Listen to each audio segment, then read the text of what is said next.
Hello students, welcome to Study Bus. आज का हमारा जो ये क्वेश्चन है ये आईआईटी एडवांस में आया हुआ है आयनिक इक्विलिब्रियम का। बहुत ही अच्छा क्वेश्चन है और फ्रीक्वेंटली पूछा जा रहा है फिर से अगेन रिपीटेडली। क्वेश्चन अच्छा इसलिए है क्योंकि इस क्वेश्चन में हमें देखते ही समझ में नहीं आता है कि इसमें वीक एसिड है या वीक बेस है या सॉल्ट है या बफर है। तो ये सारी बातों को समझाता हूँ इस क्वेश्चन के माध्यम से। हमें दिया गया है 0.1 मोल CH3NH2 का। अब यहाँ पे क्वेश्चन के ब्रैकेट इसके CH3NH2 के ब्रैकेट में KB लिखा हुआ है and KB means this is a weak base और इसको मिक्स किया गया HCl के साथ।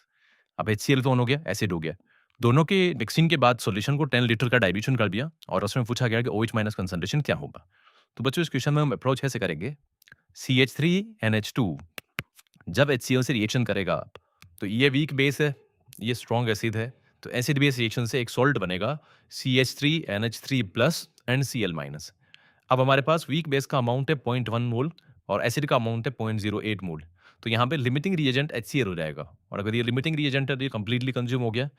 वीक बेस का अमाउंट बच गया 0.02 क्योंकि 0.1 में से 0.08 माइनस हो गया और जो सॉल्ट है उसका अमाउंट आ गया 0.08। अब बच्चों हमारे पास यहाँ पर एक वीक बेस बच गया है और उसका सॉल्ट बन गया है, तो ये है एक बेसिक बफर बन गया। और अगर ये बेसिक बफर फॉर्म हो चुका है तो इसकी POH का फॉर्मूला होता है PKB प्लस लॉग सॉल्ट का amount which is 0.08, volume cut जाएगा तो केवल मोल मोल लिख रहा हूँ अपॉन बेस। तो ये मैंने आपका POH का वैल्यू लिख दिया। अब PKB के लिए KB दिया हुआ है, यहाँ पे साइड में लिख देता हूँ KB का वैल्यू 5 इंटू 10⁻⁻⁴। तो इसका PKB वैल्यू आ जाएगा 4 माइनस लॉग 5। ये नेगेटिव लॉग लेने पे आ जाता है। इसका ये शॉर्टकट होता है बच्चों। कैसा शॉर्टकट है कि अगर आपको आपको x इंटू 10⁻⁻y वैल्यू दी हो और उसका नेगेटिव लॉग लेना पड़े तो ट्रिक है y माइनस लॉग x कर लिया करो। ठीक है, तो अपने पास PKB का वैल्यू आ गया 4 minus log 5 which is 0.7 plus log 4 जो कि आपका कितना हो जाएगा बच्चों 0.6। तो 4 में से 0.7 तो माइनस हो रहा है, 0.6 ऐड हो रहा है, तो ये 3.9 आ गया।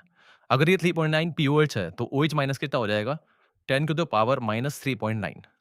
अगेन ये आपका एक ट्रिक है अगेन कि अगर पीएच या पीओएच एक्स हो तो OH या H प्लस 10 की पावर माइनस एक्स होता है। अब इसको फर्दर सॉल्व करने के लिए हम क्या करेंगे, इसको ऐसे लिख सकते हैं 10 to the power minus 4 into 10 to the power 0.1। अब थोड़ा सा ऑप्शन देखेंगे तो आपको समझ में आ जाएगा कि 10 की पावर माइनस 4 वाला एक तो थर्ड नहीं है, बाकी 3 ऑप्शन है। जरा ये बताइए कि 0.1 की वैल्यू जो लॉग में है वो किसके आसपास आती है? जैसे लॉग 1 आपको पता है 0 होता है और लॉग 2 0.3 होता है। तो 0.1 जो है वो 1 से थोड़ा-सा बड़ी वैल्यू का होना चाहिए, यानी अप्रॉक्सिमेटली 1.1 माना जा सकता है और इंटू 10 टू द पावर -4। तो ये OH माइनस कंसंट्रेशन हो जाएगा 1.1 इंटू 10 की पावर -4 के आसपास, जो कि सेकंड ऑप्शन हो जाएगा। थैंक यू बच्चों।